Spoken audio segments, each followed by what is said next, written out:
Hello everyone, Juxtaposition here.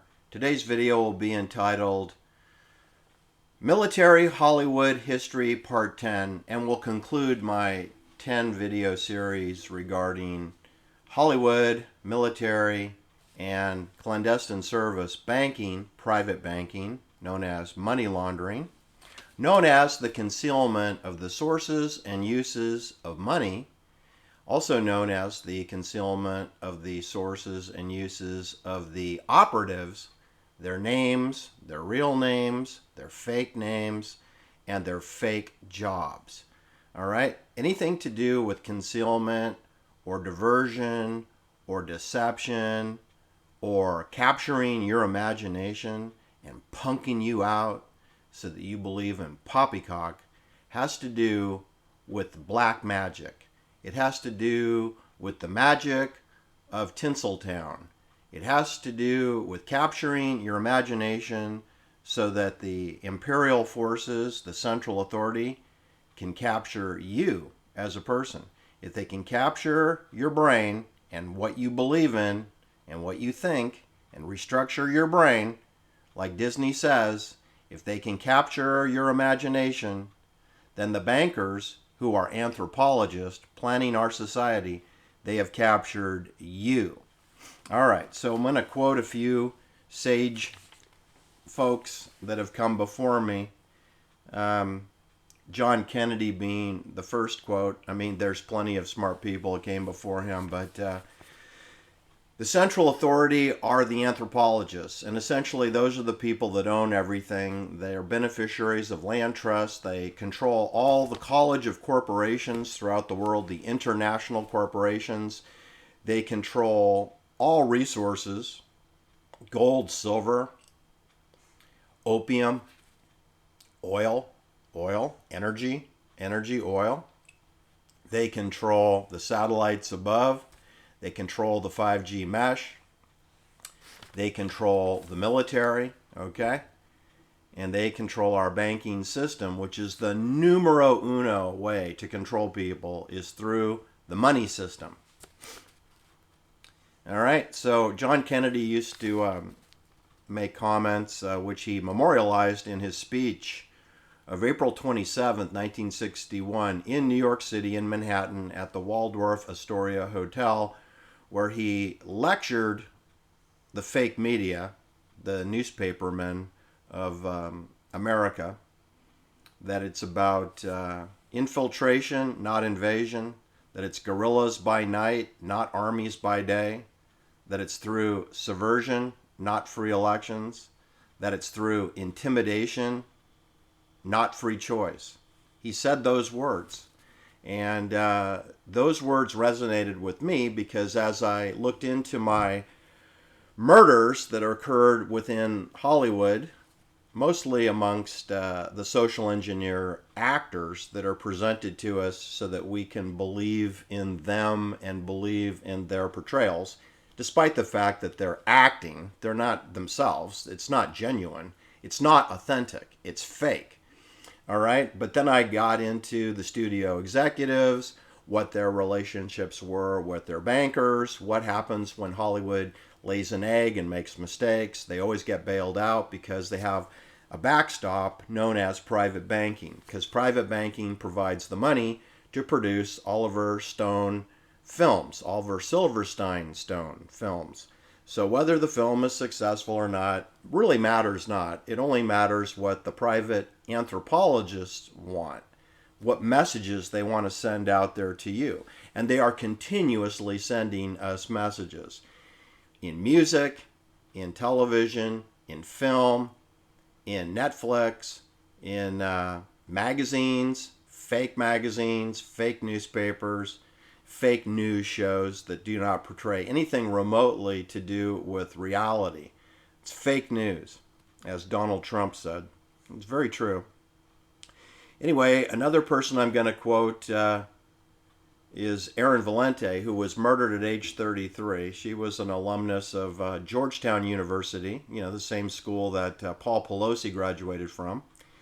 Erin graduated from the School of Economics at the Georgetown University. She went on to become sort of a private banker in training, sort of kind of like Abigail Folger was, although Abigail Folger had no financial background whatsoever. She's just plugged in through her mother, who also had no official banking experience, but was raised Roman Catholic and part of the Sacred Heart Convent Order indoctrination program. And so Abigail went through her nobility status into banking, where Erin Valente went through her connections through Georgetown University. And her last meeting was with a Jewish banker at KKR. That's Jerome Kohlberg's company. He partnered with Henry Kravis, the barbarian at the gate, and George Roberts, who both of those two knuckleheads attended Claremont McKenna College down in Southern California near Ontario in Claremont. Anyway, three Jewish men from Bear Stearns, New York. Jerome Kohlberg, who is from New Rochelle, New York, which is the Bronx, and Henry Kravis, who's from Texas, I believe he's from Houston, and his cousin, George Roberts, who's from Oklahoma. They're all three Jewish. Two of them went to Claremont McKenna College, and one of them went to, Columbia or NYU. Jerome Kohlberg. None of those men had any formal, bank training. None of them. And they all went into banking, private banking on Sand Hill Road at 2800 Sand Hill Road in 1972. All right, so what I wanted to tell you is that Erin Valente uttered the words after her meeting with a Jewish banker for KKR Excel. It's all a game. It's a thought experiment. We're in the Matrix. Okay, well, that's what happens when you combine Hollywood with banking and Hollywood with anthropology and Hollywood with the United States military. Now, I say United States. When I say that, I mean NATO. I mean one world order. I mean NATO forces. Because I hate to pop your bubble here on my show, but there is no United States of America. There is no democratic republic. There is no Constitution, there is no Bill of Rights, and there is no United States military. That does not exist. And I can tell you why it is. Every day I see KC-135s and C-10 extender planes taken off from Travis Air Force Base and dumping toxic waste over me every single day for the last 115 days in a row. 115 days in a row, I've got United States Air Force planes dumping toxic poison over Napa County, Sonoma County, Marin County. I've personally witnessed them dump it on Contra Costa County, Solano County, Alameda County, San Francisco County, South San Francisco, San Mateo County, and Santa Clara County. And then I have corroboration they're doing it over San Jose and all the way down to Malibu, which is Ventura County, Los Angeles County, San Diego County. I know they're doing it at Joshua Tree National Park out near San Bernardino, and Kern County, and Inyo County, and China Lake. So I also got confirmation they're doing it in New Jersey and Yonkers and Greater Manhattan. So it appears that chemtrails are being run out of United States military bases, which leads me to the conclusion that who's the enemy, right? I guess the citizens are the enemy, and NATO forces are the protecting the empire, I guess. Anyway, that led me to validate the fact that we're under maritime law, which is the law of the sea. If you look at Ron DeSantis's background, Yale University, Harvard Law, judge advocacy training to learn maritime law, then dispatched out to San Diego for clandestine service work, then assigned to Guantanamo Bay to do prisoner dilemma game training. And anytime you pretend to be a defense lawyer for the prisoners of Guantanamo Bay to represent their Geneva Convention rights, you know you're engaging in prisoner dilemma, torture, psychological torture. So do I trust Ron DeSantis, age 44, father of 3 children, to be a loyal leader for the people of the United States and Florida? Heck no. I wouldn't trust him whatsoever. In fact, I think the guy should be put in Guantanamo Bay cage, okay? He's a fraud. Okay? Gavin Newsom and Ron DeSantis are the same creature. All right? They both work for the same imperial force under maritime law, which means the captain is in charge and his officers enforce the law, which means you get tossed overboard or put in the brig, or we follow orders or people die. We follow orders or people die. That is maritime law. We follow orders or people die. And that has been the lesson if you watched my 9 previous videos, because people are getting whacked on a regular basis. A third person I'm going to quote is Randy Quaid, who's the eldest brother of the Quaid family, Dennis Quaid being his younger brother. I'm sure you've seen some films with Dennis Quaid. And Randy Quaid has said that he is seeking asylum outside the United States because he believes that he may be murdered by the Hollywood star Wackers, because Randy Quaid stated that he has 8 friends that have been murdered by what he refers to as the Star Wackers, which is a clandestine service murder team that goes around and takes out social engineering people who appear on television or film. And Randy Quaid is talking crazy, right? Except that my 9 videos in the Military Hollywood History series corroborate and validate the crazy words of Randy Quaid, that in fact there is a Hollywood kill team. And if you don't believe me, I mean, we could ask, I don't know, Deborah Tate, sister of Sharon Tate, or we could ask Peter Folger, the brother of Abigail Folger, right? There is no shortage of murder. We're talking about hundreds of murders, okay? Now, again, when I say Hollywood, I'm using Hollywood sort of as the hub and spoke, because banking is a cult, and Hollywood Screen Actors Guild and all the studio executives, directors, producers, who are mostly Jewish and run Hollywood, and the actors are all part of the Screen Actors Guild, and that is a cult, okay? And then you have the university indoctrination systems, which would include Harvard and Yale and Princeton and MIT and Stanford and University of California systems, all their 9 campuses, and the military industrial complex, which is in partnership with all the universities through grant funding and research funding, and Stanford Research Institute and the Department of Energy. They all have grant funding or management contracts in place for all the major universities, thus corrupting them all and turning the students into basically a colony of slaves. A colony of slaves that must wear their face diapers and get vaccinated, or else they will be discharged from the school without a diploma and denied employment in the College of Corporations. Because you see, there are no countries, there is no sovereignty, there are no peoples, there are only the College of Corporations. And let me go farther with my maritime law system, okay, where the captain is in charge and we follow orders or people die. Well, this is, of course, designed in a military complex way, because everything important in any country of the world, any fake country of the world, because there are only banking districts, there are no countries, but there are also port facilities. So let's take the United States, for example. You'll notice that a high percentage of the murders and events that are presented on television occur in port facilities. For example, back when Jack Kennedy was murdered, we had the city of New Orleans in prominence. That was the home to Carlos Marcello, a very successful tomato salesman. And do you know Carlos Marcello, who lived in the United States his entire life, wasn't a citizen of the United States? He's a Tunisian citizen.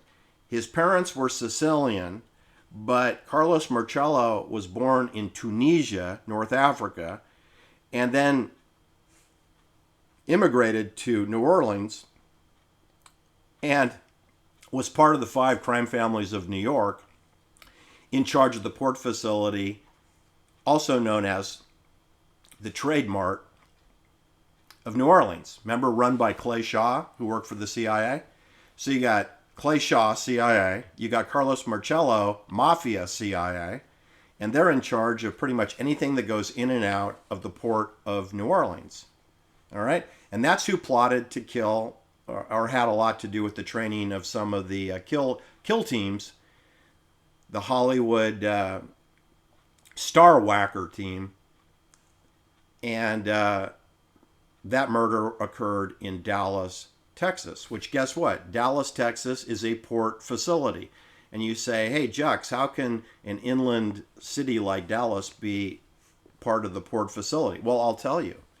If you don't have any experience in the intermodal transportation industry, you wouldn't understand that port facilities have no value unless there are railroads and truck depot cargo transportation that goes with the port for importing and exporting whatever. Drugs, coffee beans, drugs, weapons, in and out, human trafficking, in and out, or whatever else you can put into a 20 or 40 foot container or a reefer, refrigerated container. Those containers are loaded onto either trucks or trains and then are taken to hub cities like Dallas, Texas. And where Jack Kennedy was murdered, the shooters were standing adjacent to the railroad tracks of the Triple Underpass, which is part of the intermodal port facilities of the United States. The Dallas intermodal hub, and where was Jack Kennedy headed when he had his head blown off? He was headed to the Trademark in Dallas, Texas, part of the port facilities. That port facility is connected to the Port of Los Angeles and the Port of Long Beach, which is connected to Hollywood, okay? This is where Sharon Tate's father was assigned, to Fort MacArthur, which is next to the Port of Los Angeles. This is where Charlie Manson was put into his prison, next to the Port of Los Angeles. This is where the Rolling Stones road manager, Phil Kaufman, was put in Terminal Island Prison and given roommate status with Charlie Miles Maddox Manson at Terminal Island Prison. This is where Lino LaBianca, who got roped into the money laundering business for CIA drugs, this is where Lino LaBianca was trained to be a military policeman at Fort MacArthur at Terminal Island, which is the Port of Los Angeles. This is where Tiger Woods learned to play golf because his father worked in black ops in Vietnam and Bangkok, Thailand, and they spent time at Los Alamitos Joint Forces Navy and Army base adjacent to Long Beach, which is the Port of Long Beach and Port of Los Angeles. So don't be surprised when you hear familiar names like Tiger Woods or Sharon Tate's father, Paul Tate, or you hear Charlie Miles Maddox, which you tend to hear Manson, or you hear Phil Kaufman, or you hear Lino LaBianca. You should think Port Facility Los Angeles, Port Facility Long Beach. You should think TRW, Hughes Aircraft. You should think Military Industrial Complex. It is adjacent to Culver City. Okay, it's not far from Culver City. Culver City is where Hollywood produces war propaganda. That's where Ronald Reagan built his career, in Culver City. It's where Sharon Tate signed her deal with the devil, her 7-year deal with the devil. She signed it at the MGM studios in Culver City. And then, of course, that contract expired. She didn't renew it, and she ended up in Culver City at the Holy Cross Catholic Cemetery in Culver City, which is near the Port of Los Angeles. Get it? Sharon Tate was murdered with a military weapon, an M7 bayonet.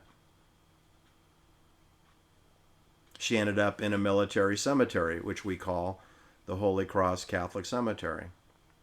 She's not alone. There are many other CIA operatives buried in that same cemetery. Just like Abigail Folger, she ended up in a military cemetery also. The Colma Holy Cross Catholic Cemetery, South San Francisco. George Moscone is buried in there, okay? He worked for CIA, okay? Leo Ryan, he worked for CIA. Leo Ryan, the congressman that was shot by, I believe, M16 rifles down in the Guyana, British Guiana, Union Carbide property. Union Carbide has a huge facility next to the Port of Los Angeles, and they had a facility for the People's Temple Agricultural Project. And Leo Ryan went down. You think you're going to be allowed on that property if you don't have CIA clearances? Leo Ryan had CIA clearances, State Department approved. You think Peter Folger, Abigail's father, is going to import coffee from El Salvador and Colombia and Guatemala and Honduras without CIA State Department clearances? You bet he is. You think Abigail Folger's mother's going to get a job as a private banker in San Francisco? CIA San Francisco, Port of San Francisco. You think she's going to get a job in there if she's not State Department approved? Oh, you bet she is. Her parents were ambassadors to El Salvador in San Francisco. She's the beneficiary of a land trust from El Salvador. Who do you think rents the land from the land trust? Military, British, United States. Military pays rent to use the land in El Salvador. That money goes to Abigail Folger's family. Get it? That's how a land trust works. In other words, the land trusts are inextricably linked to the military. Then that becomes inextricably linked to Hollywood because Hollywood is the concealment of that fact. I mean, where have you ever seen a Hollywood film or an Oliver Silverstein film where he did a movie called Salvador? And nowhere in that film did he tell you that the CIA runs the whole Central American area, not to mention Latin America, not to mention Mexico, not to mention Cuba. Nowhere. It's not mentioned in any Oliver Stone film. And the reason is because it's to be concealed. They're not going to publish a film that's a documentary. They're going to do dramatizations of fake reality. Okay, there's 267 port facilities in the United States, folks. And apparently 18 of them, are in charge of about 85% of all the import-export containerization traffic. But I'll just name some cities just so you know that the CIA is in your town, because they're in almost every corporation. They're in all corporations and they're in all cities. But to be specific, San Francisco, Port of San Francisco, which has been diminished over the years, but there still is a Port of San Francisco. Port of Oakland took over most of the business. Port of Seattle, Vancouver, which is British Columbia, but it's close to Seattle. Big port facility there. Port of Chicago, Port of Cincinnati, Port of Toronto. I understand it's Canada. However, it's near Chicago, and Chicago has a port facility. And it's near New York. And we have Michigan, port of facility in Michigan. We have Detroit, Huron, Saginaw, Dallas, Texas. We have Union Pacific Railroad, Triple Underpass, Intermodal Center, where Jack Kennedy had his head blown off. In the port of Oakland, we had Huey Newton was assassinated there. In the port of San Francisco, George Sullivan was murdered there. On August 2nd, 1967, the Summer of Love, George Sullivan was killed at the corner of 5th and Buxom Streets, which is 2 blocks from the Port of San Francisco. Huey Newton was killed 3 blocks from the container gate at the Port of Oakland. Jack Kennedy was killed about 250 feet away from the Port of Dallas, Texas, Triple Underpass Railroad Intermodal Center. You see a pattern here, people? I got Jack Kennedy, I got Huey Newton, I got George Sullivan, who controlled the lease for the Fillmore Auditorium, which shared a wall with the Masonic Scottish Rites Temple. He was CIA, and he apparently wasn't cooperating. All the people that get whacked are people that aren't cooperating. John Kennedy was murdered at age 46. Huey Newton was murdered at age 47. George Sullivan was murdered at age 57. Jim Jones of the People's Temple, he was murdered at age 47, the same age as Huey Newton. Jose Menendez was murdered at age 45 in Beverly Hills. It's not a port facility. It's the hub for Hollywood, though. All right? So, the number one way that you control people is through their money in their bank account, okay, and providing them a career and a steady stream of earnings.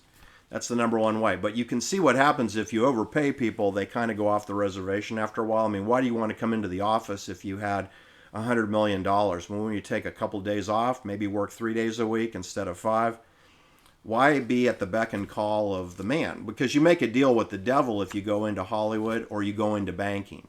Because when they say jump, you ask how high, all right? You're not in charge of your world just because you have $6 billion or just because your name isn't Henry Kissinger. Do you know that's not his real name, right? The Jewish boy from Germany, Henry Kissinger, who went to Harvard University. Henry Kissinger, his name is Heinz Alfred Loeb Meyer. It's very Jewish. But he changed it to Kissinger. Sounds more menacing, right? And he's still alive. He's like almost 100 years old now. And he was on the board of directors for Elizabeth Holmes Theranos. Why isn't Hein Alfred Loeb Meyer in handcuffs? Why isn't he in a prison cell? Why is that? How come they didn't arrest George Shultz? He was on the board of directors too. You know, Henry Kissinger got paid $600,000 a year plus another $150,000 a year to be a board member.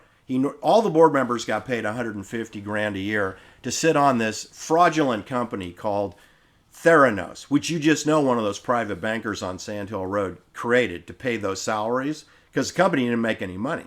So how are you going to pay Henry Kissinger $600,000 for his contacts and then $150,000 to be a board member and attend very few meetings? That's $750,000 a year for doing nothing. Okay? And he's part of Theranos, but he's not charged with a crime. And they convicted Elizabeth Holmes and sentenced her to 11 years in federal prison.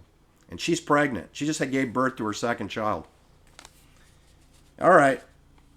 What I wanted to tell you is, as I hear the chemtrail pilot planes overhead, just to torment me, is that we have all these murders in Hollywood, and we mostly focus on the names we recognize.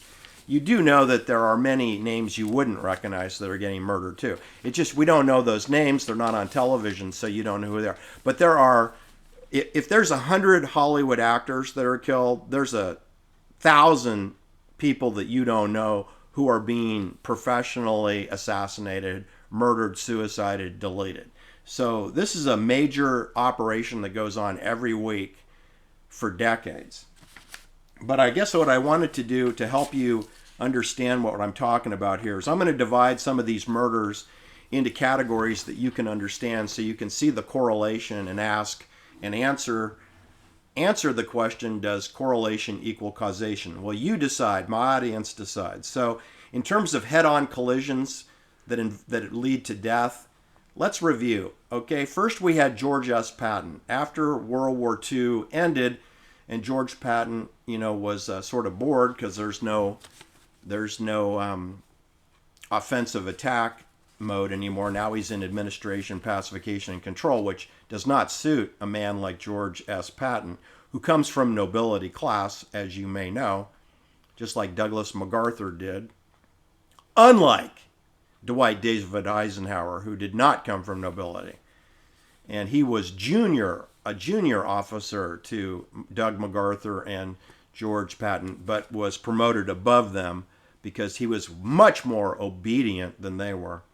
Anyway, it's the end of the war, and we're in December 9th, 1945, and George Patton is invited to go pheasant hunting, and he's got a Jeep escort in front of him. He's in a Cadillac limousine. They're driving along. There's a train that comes. He gets separated from his... that's the first red flag, just like John Kennedy. He should be further back in the cavalcade of cars, but no. He's the second car, and then the scout car abandons him when they turn onto Elm Street.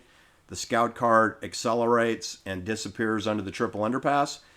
Now you're the first car, you're the lead car. That's exactly what they did to George S. Patton.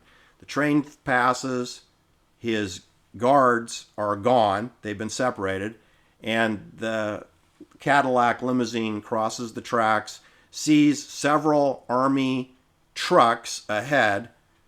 Then they have to swing left around them, and then they have a head-on 2-ton General Motors truck coming at them. No problem. There's room on the road. And at the last second, the truck turns left or right in front of them, and they have a collision, a head-on collision with a 2-ton truck. And this puts George Patton's head into the window. He had a window separating himself from his driver, who's a 19-year-old boy, and breaks George Patton's neck. There's other complications. He's got a concussion. He's got a broken neck. He's got some broken bones. And then he's put down in the hospital 12 days later and dies on December 21st, 1945. There's goodbye to 4-star General George S. Patton. Then 10 years later, we have James Dean, who's breaking in his Porsche Spider. I said Porsche Spider. And he's going along Highway 46, minding his own business. And at the last second, United States naval sailor Donald Turnipseed makes a audacious, illegal turn directly in front of him to try to skirt onto Highway 41. You have to look at a map of the situation. I've been to the scene. I understand the situation. James Dean had the right of way. He's coming down a 4% grade called Antelope Grade. This Donald Turnipseed, I think, was laying in wait. He was waiting for that car to come, and he's waiting to pull in front of it to create this car wreck. And then you can put the guy down so that he doesn't survive. Anyway, James Dean was declared dead on arrival when he got to Paso Robles, to the emergency room, which is 28 miles to the west. But the point is that I believe this is a murder, and they just made it look like a car accident. I don't know what killed James Dean, but certainly there was a collision of some kind, and there was a car wreck, because they had a Jewish photographer, age 49, Sanford Roth, R-O-T-H. Sanford Roth was there to take photographs of the wreckage. That's how we know that there was a car wreck involving James Dean. Anyway, he's dead, September 30th, 1955. Then we have David Crosby, whose parents come from the United States Army, and Stephen Stills, all these Army connections with Crosby, Stills, Nash, and Young. Neil Young, coming from CIA Toronto, a polio survivor who's very young. In 1969, Neil Young was only 23 years old when Sharon Tate was butchered with the M7 bayonet. Neil Young was 23, Sharon Tate was 26, Abigail Folger was 25, gonna be 26 in 2 days, and David Crosby is 28 years old, so he's sort of the adult supervision for the Byrds, for Crosby, Stills, Nash, and Young.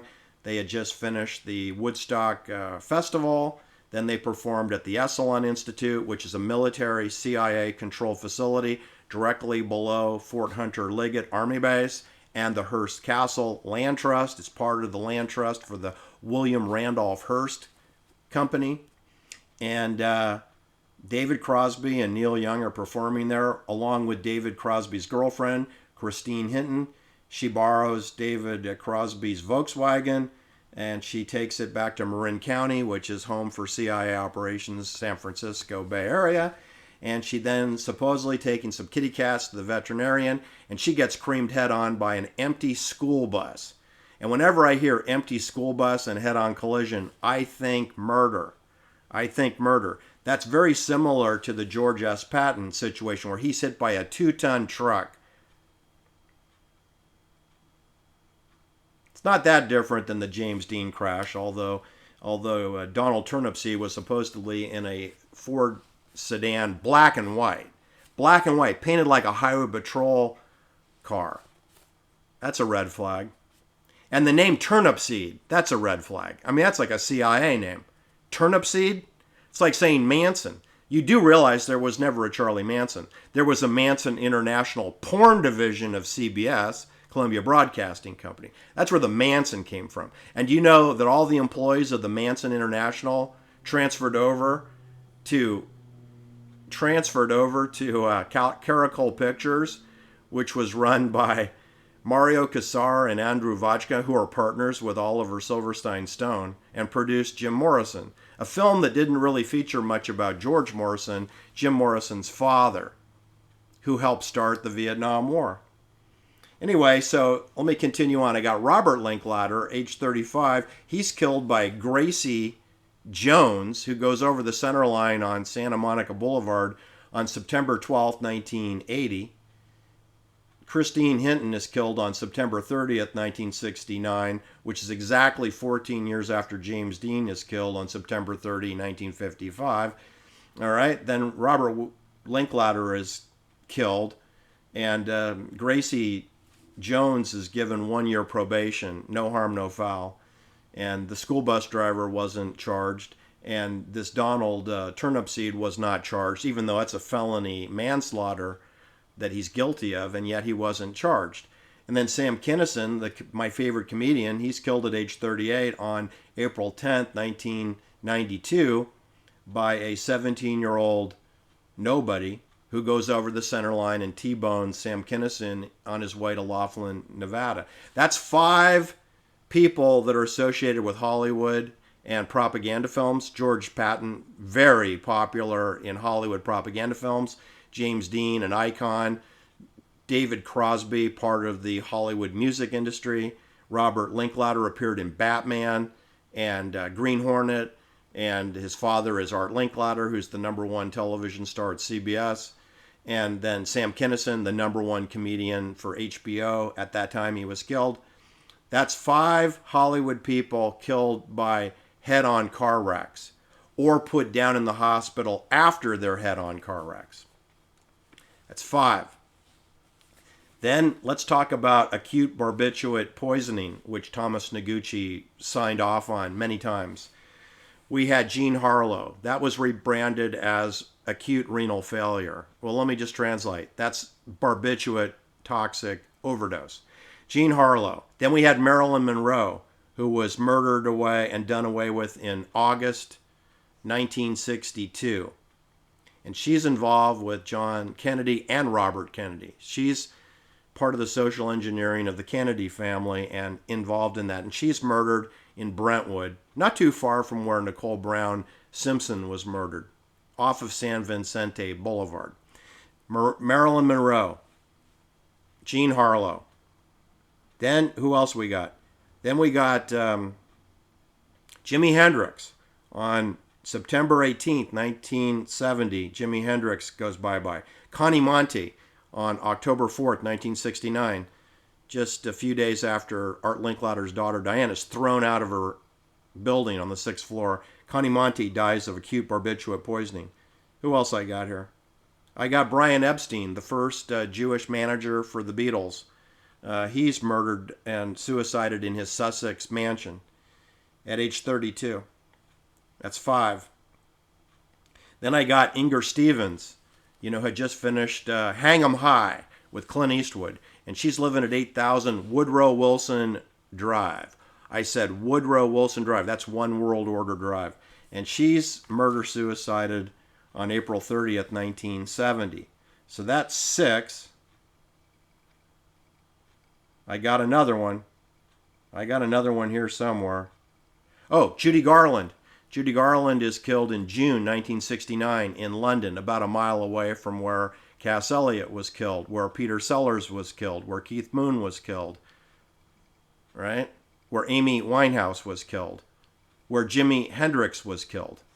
Jimi Hendrix was killed on Notting Hill in a hotel, nice hotel over there. Peter Sellers was killed in the Mayfair district, next door to where Cass Elliot was killed, next door to where Keith Moon was killed.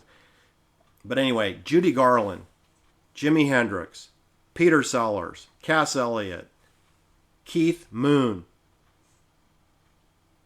Brian Epstein. That's 6. And there's another person here somewhere, right? So, my Lord, that's a lot of people. Then we got heroin overdoses. I got Janis Joplin, who is murdered just like 2.5 weeks after Jimi Hendrix, and she's killed at the Landmark Hotel across the street from the Dolby Academy Awards Theater. Janis Joplin, killed on October 4th, 1970, 1 year after Diane Linklater was thrown out of her apartment in West Hollywood. John Belushi, killed at age 33. I said age 33. Acute overdose of heroin. Lenny Bruce, killed in his West Hollywood home. His real name is Schneider. It's Leonard Schneider is Lenny Bruce. Killed from an overdose of heroin. Who else I got? River Phoenix, whose real name is River Bottom. River Bottom, Phoenix. He's killed overdose of heroin. You see a pattern here? That's 4. That's 4 heroin overdoses. In terms of barbiturate overdoses, Marilyn Monroe, Jean Harlow, Inger Stevens, Judy Garland, Connie Monty, Jim Morrison, Brian Epstein. That's 7. That's 7 barbiturate overdoses. Then drownings. Let's review who drowned. Carol Wayne, the matinee lady from The Tonight Show. She's drowned in Mexico at the Los Hadras Resort on a romantic date with Ed Durston. Natalie Wood, thrown into the ocean like a sack of potatoes with Robert Wagner and Christopher Walken on her Splendor. Wasn't very splendid. Tomorrow wasn't forever. She was only 43 years old when she starred with Orson Welles in the film Tomorrow is Forever. She was 8 years old, 7 years old, turning 8. Natalie Wood drowned in the ocean. Dennis Wilson drowned in the Marina del Rey Yacht Club. Noreen Kidd, the third wife of William Shatner, who's Jewish, she's drowned in his swimming pool. And when he returns home, he sees her body at the bottom of the pool. Then he goes inside the house to call 911. He doesn't dive in the pool to rescue her. He makes the 911 call first. Like, maybe he knew she was dead, right? Anyway, whatever. Then I've got bathtub situations with Jim Morrison, age 27, and he's found dead in his bathtub. So that's 5 drownings. That's 5 drownings. And I got 7 barbiturate overdoses, and I got 4 heroin overdoses. Then I got people eating lunch and having heart attacks. I got Cass Elliot having a chicken sandwich and having a heart attack at age 32. I got Keith Moon having a meal in his room and dying at age 32 in the exact same room that Cass Elliot died in, which is across the street from where Peter Sellers was killed in 1980 at age 54 after he had lunch in the Mayfair district. That's 3 people in the Mayfair district who had lunch and died of a heart attack. That's 3 in London, England, in the Mayfair district. It's extraordinary. Jim Morrison killed in Paris in the bathtub. Brian Epstein killed in his bed in Sussex. Brian Jones of the Rolling Stones drowned in his swimming pool in Sussex, in close proximity to where Brian Epstein lived, in close proximity to where Tom Perkins of Kleiner Perkins, he had a mansion there that Led Zeppelin used to own. All right, so Connie Monty, Brian Epstein, Jimi Hendrix, Inger Stevens, Judy Garland, Marilyn Monroe, Jean Harlow. Okay, all very similar methods of death. So that's my video for today, people, is they're not even creative. They use the same methods of murder. The most audacious, of course, being the bayonet. That's Sharon Tate, Abigail Folger, Tom Coomer, Wojtek Frykowski, and Stephen Parent was killed with the M16 rifle. He was shot 4 times, but he was bayoneted once in his wrist, took out his wristwatch. That was because he was ordered to halt, and I guess he disobeyed. So he was shot in quick succession. So I'm not going to really count him, but then you got Lino LaBianca bayoneted 10 times and Rosemary LaBianca bayoneted 41 times. You have to appreciate the number of bayonet strikes that we're talking about here. We're talking about 154 bayonet strikes that are between 1 and 6 inches deep on 7 people. And you're talking, that's a lot of wounds. And there's another 20 bayonet strikes that I'm not going to count that are superficial. So that brings you up to 174 bayonet strikes. Now, if you think that Charlie Watson by himself with a bum knee at age 23, same age as Neil Young, can pull that off by himself with Patricia Krenwinkel helping him, you're out of your mind, okay? Go get 7 coconuts or 7 cantaloupes and then get 1 buck knife and which wasn't used because the knife wounds comport to diamond shape M7 double edge, so and narrow 22 millimeters wide knife blade. So that's 7. And then you got Meredith Hunter, age 18, killed in December 6th at the Altamont Pass. So he was bayoneted. Then you got Sal Mineo bayoneted on February 12th, 1976. So that's 2 plus 7. That's 9 bayonet murders. 9 bayonet murders. That takes the cake. That takes the cake. That's NATO forces, My Lai massacre. I mean, I guess you could say the My Lai massacre took the total cake, but I don't know how many people died of the bayonet wounds or the M16 rifles at My Lai because they didn't do any autopsy. By the way, they didn't do an autopsy report on Jim Morrison either, so we don't really, you can speculate how he died. If he drowned, he could have drowned in the bathtub, or he could have been overdosed. We don't know. It's no autopsy, right? So you're free to speculate. And Albert Decker, oh, I forgot, the asphyxiation garrots. Look at those. We have Thomas Albert Decker asphyxiated, garroted in his bathtub in Hollywood near the Dolby Theater. Okay? Then we have Robin Williams asphyxiated, garroted in Tiburon at K Cove. And then we have John Benet Ramsey, whose father works for Lockheed, which is CIA. She's garroted at age 6. Then we have David Carradine, who's garroted, suffocated in Bangkok, Thailand. Then we have Anthony Bourdain, who's murder-suicided in France. That's 5. And then we have Roberto Calfi hung by a rope by the Blackfriar Bridge in London. Then we have Diane Linklater thrown out of her apartment in West Hollywood at age 20. Then we have Roberto Calfi's secretary, executive secretary, thrown out of her window in Milan, Italy, the same day that Roberto Calfi is hung by a rope with an orange rope with a love knot in London. And then a board of directors of the Banco Ambrosiano is thrown out of the window a couple weeks later. That's 3 people that are thrown out of the window. Diane Linklater, Roberto Calfi's secretary, his board of director member, okay? They're all tossed out of the window. Then you got Frank Olson in 1953 thrown out of the Statler Hotel in Manhattan, New York, before he went to Bellevue State Hospital for his electric shock treatments. He's thrown out, so that's 4. I'm sure there are more people that are being tossed out of buildings. Okay? So you've got people getting hung, people getting suffocated, people hanging from ropes. You've got overdoses with heroin, overdoses with barbiturates. You got people being shot in the head with 38 caliber pistol. I mean, you know, John Zweier, Art Linklater's son-in-law. You got Ben Bugsy Siegel shot with an M1 30 caliber semi-automatic rifle. You got people getting shot with M16 rifles in Benedict Canyon and My Lai. You've got Dr. Victor Oda and his secretary, all killed with 38 caliber pistols. You got the Zodiac killing of Paul Stein, age 38, in Presidio Heights with a 9mm pistol. So those are the methods that are being used to kill people. I haven't counted any 5G direct weaponry deaths yet, but I'm sure they're coming. Take care. Have a great day. Bye-bye.